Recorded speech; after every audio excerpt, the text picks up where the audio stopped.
Edukasi Hukum hari ini.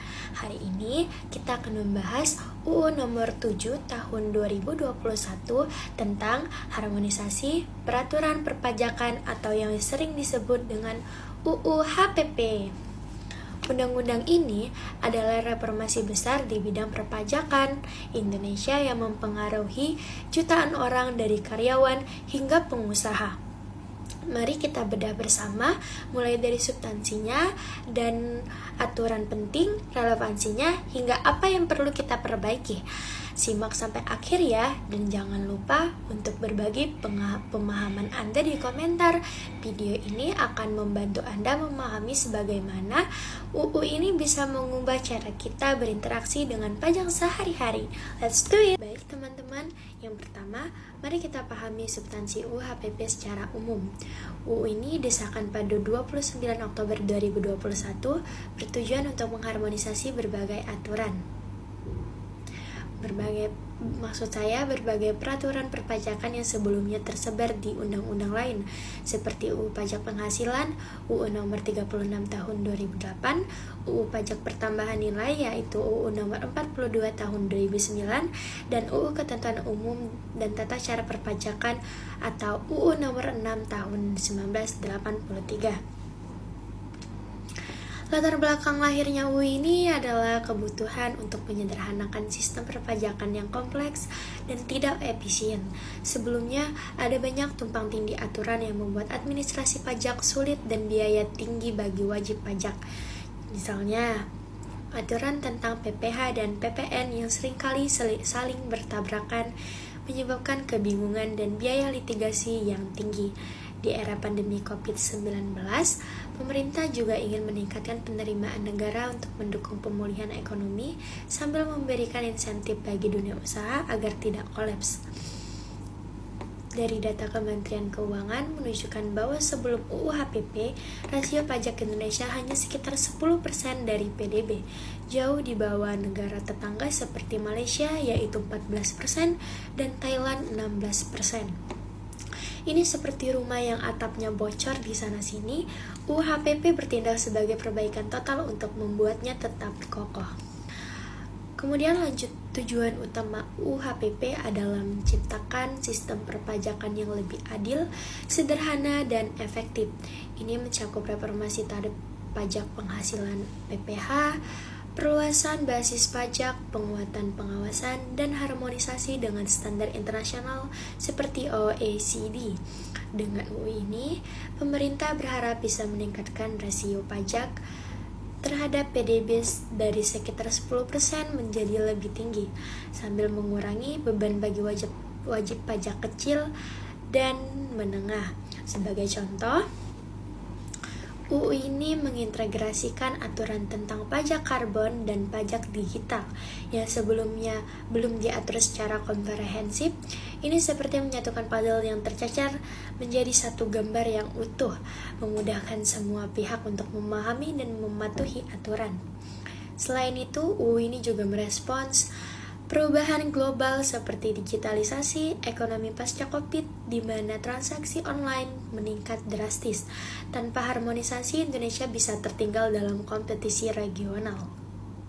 Oke, sekarang mari kita bahas 5 aturan paling penting dari UU HPP yang perlu diketahui secara publik. Saya pilih berdasarkan dampaknya yang luas pada masyarakat sehari-hari dan saya akan sertakan bunyi undang-undangnya untuk lebih jelas, plus contoh praktis dan dampak jangka panjang. Yang pertama adalah Pasal 4 Ayat 1 tentang tarif PPh orang pribadi. Bunyi pasalnya secara lengkap yaitu tarif pajak penghasilan untuk wajib pajak orang pribadi dalam negeri dan bentuk usaha tetap adalah sebagai berikut. Oke, yang pertama ada 5% untuk penghasilan kena pajak sampai dengan 60 juta rupiah. Yang kedua, ada 15% untuk penghasilan kena pajak di atas 60 juta rupiah sampai dengan 250 juta rupiah. Yang ketiga, ada 25% untuk penghasilan kena pajak di atas 250 juta rupiah sampai dengan 500 juta rupiah. Yang keempat, ada 30% untuk penghasilan kena pajak di atas 500 juta rupiah sampai dengan 5 miliar rupiah.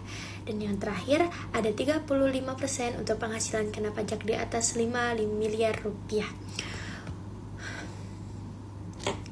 UU ini menurunkan tarif PPh untuk penghasilan rendah seperti dari 5% menjadi 0% untuk penghasilan hingga 60 juta rupiah per tahun. Ini dapat mempengaruhi kehidupan masyarakat karena meringankan beban pajak bagi karyawan atau wira swasta kecil, sehingga orang lebih banyak untuk kebutuhan sehari-hari seperti makan, pendidikan anak, atau tabungan darurat. Bayangkan seorang guru honorer yang penghasilannya hanya 50 juta per tahun, sebelumnya ia harus membayar pajak 5%, sekarang 0% yang bisa digunakan untuk membeli buku sekolah atau membayar listrik. Jangka panjang ini mendorong produktivitas karena orang lebih termotivasi bekerja tanpa takut pajak yang tinggi. Kedua, yaitu pasal 7 tentang perluasan objek PPN. Bunyi pasalnya secara lengkap yaitu barang dan jasa dikenai pajak pertambahan nilai adalah barang dan jasa yang mempunyai nilai ekonomis, termasuk barang dan jasa yang diperoleh dari luar daerah pabean dikenakan PPN lebih banyak barang dan jasa, termasuk digital seperti streaming musik dan aplikasi. Dampaknya, masyarakat yang sering belanja online atau menggunakan layanan digital akan merasakan kenaikan harga. Tapi ini juga mendorong pemerintah mendapatkan lebih banyak pendapatan untuk membangun infrastruktur seperti jalan, tol, atau sekolah. Contoh nyatanya, jika kalian berlangganan Netflix, sekarang ada PPN 11% di atas harga yang membuat biaya bulanan naik sedikit, tapi dana itu digunakan untuk program kesehatan seperti vaksinasi gratis. Jangka panjang ini mendorong efisiensi dalam konsumsi karena orang mungkin beralih ke alternatif yang lebih murah, sekaligus meningkatkan pendapatan negara untuk investasi publik. Kemudian yang ketiga ada pasal 17 tentang pengenaan pajak atas dividen. Bunyi pasalnya secara lengkap yaitu dividen yang diterima atau diperoleh wajib pajak orang pribadi dalam negeri dikenai pajak penghasilan yang bersifat final sebesar 10%, kecuali dividen tersebut berasal dari perusahaan yang sahamnya diperdagangkan di bursa efek. Dividen ini dari saham kini dikenai PPh final 10%, bukan lagi 0%. Ini mempengaruhi investor retail yang suka trading saham. Mereka harus lebih bijak menghitung pajak yang bisa mengurangi keuntungan investasi harian, tapi mendorong investasi jangka panjang, misalnya seorang ibu rumah tangga yang investasi di saham BUMN. Sebelumnya dividen bebas pajak, sekarang potong 10% yang membuatnya lebih selektif memilih saham dan dividen tinggi. Jangka panjang ini mendorong pasar modal yang lebih sehat karena investor fokus pada perusahaan berkelanjutan, bukan spekulasi yang cepat. Keempat, yaitu pasal 21 tentang insentif pajak untuk UMKM. Bunyi pasalnya secara lengkap yaitu wajib pajak yang memiliki peredaran bruto tertentu dikenai pajak penghasilan yang bersifat final dengan tarif tertentu, dengan ketentuan bahwa peredaran bruto tersebut tidak memiliki 500 juta rupiah dalam 1 tahun pajak. UMKM dengan omset hingga 500 juta rupiah per tahun dibebaskan dari PPh final.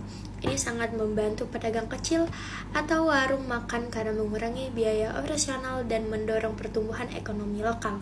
Bayangkan seorang pemilik warung nasi yang omsetnya hanya 300 juta, ia tidak perlu bayar PPh lagi. Uang itu bisa digunakan untuk beli bahan baku lebih banyak atau gaji karyawan yang pada akhirnya meningkatkan lapangan pekerja di desa. Jangka panjang ini juga memperkuat ekonomi mikro, mengurangi ketergantungan pada impor dan mendorong inovasi di sektor informal. Kelima yaitu pasal 39 tentang penguatan pengawasan dan sanksi. Bunyi pasalnya secara lengkap yaitu wajib pajak yang tidak memenuhi kewajiban perpajakannya dapat dikenai sanksi administrasi berupa denda, bunga, atau kenaikan pajak sesuai dengan ketentuan peraturan perundang-undangan di bidang perpajakan. UU ini juga memperketat pelaporan dan memberikan sanksi lebih berat untuk penghindaran pajak. Dampaknya, masyarakat harus lebih disiplin melaporkan pajak seperti melalui e-filing untuk menghindari denda. Ini menciptakan budaya patuh pajak yang pada akhirnya menguntungkan semua karena dana pajak digunakan untuk program sosial seperti BPJS atau bantuan tunai. Contoh, jika Anda lupa lapor SPT, Denda bisa mencapai 100.000 per bulan, yang mendorong orang lebih rajin menggunakan aplikasi DJP online. Jangka panjang ini mengurangi praktik tax evasion, meningkatkan keadilan, dan membangun kepercayaan pada sistem.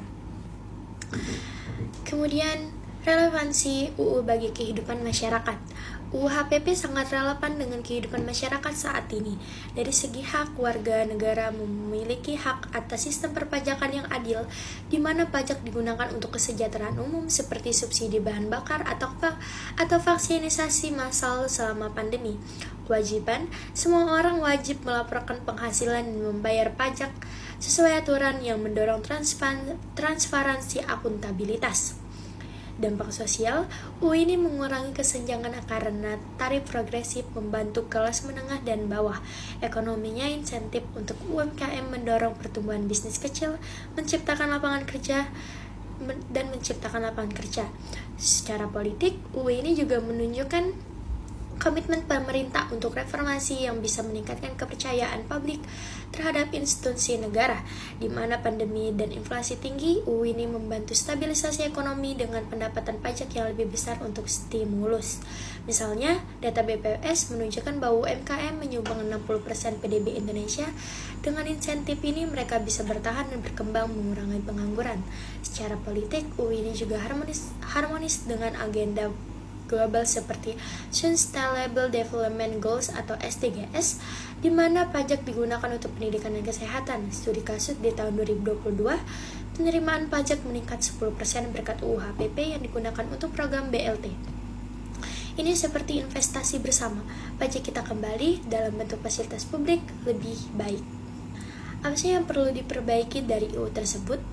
Meski bagus, UU HPP ini perlu diperbaiki. Berdasarkan perkembangan masyarakat, pertama celah hukum dalam pengenaan HPP pada transaksi digital masih kabur, terutama platform internasional seperti TikTok atau Netflix.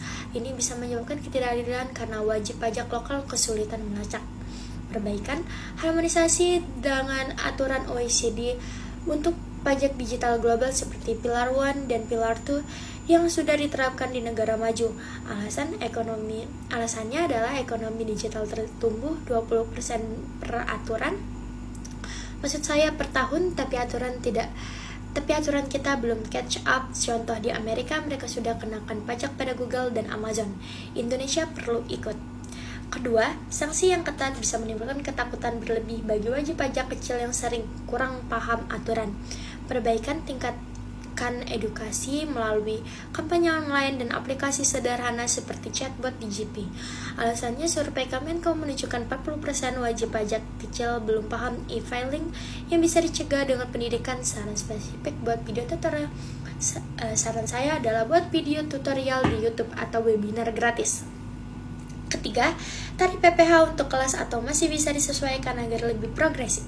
Mengingat inflasi dan kenaikan biaya hidup, alasannya ini indeks Gini Indonesia masih 0,37, menunjukkan kesenjangan tinggi. Tarif lebih tinggi untuk orang kaya bisa mendanai program redistribusi.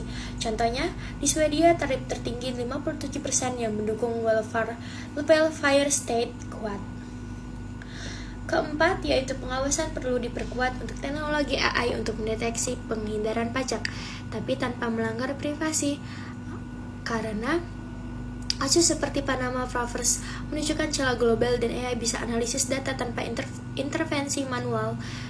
Saran saya adalah kolaborasi dengan fintech seperti Gojek untuk integrasi data. Yang kelima, evaluasi insentif UMKM setiap tahun. Kelima, ada evaluasi insentif UMKM setiap 2 tahun karena ekonomi digital berkembang cepat. Alasannya karena pandemi mempercepat e-commerce, tapi aturan omset 500 juta mungkin perlu dinaikkan. Contoh di Vietnam, batas omset UMKM dinaikkan ke 1 miliar. Dengan perbaikan ini, UHPP bisa lebih adaptif dan efektif memastikan perpajakan yang benar-benar mendukung kemajuan bangsa. Itulah pembahasan kita tentang UU HPP. Semoga video ini membantu Anda dalam memahami perpajakan dengan lebih baik. Jika Anda punya pertanyaan atau saran, tulis di komentar. Jangan lupa like, subscribe, dan bagikan. Sampai jumpa.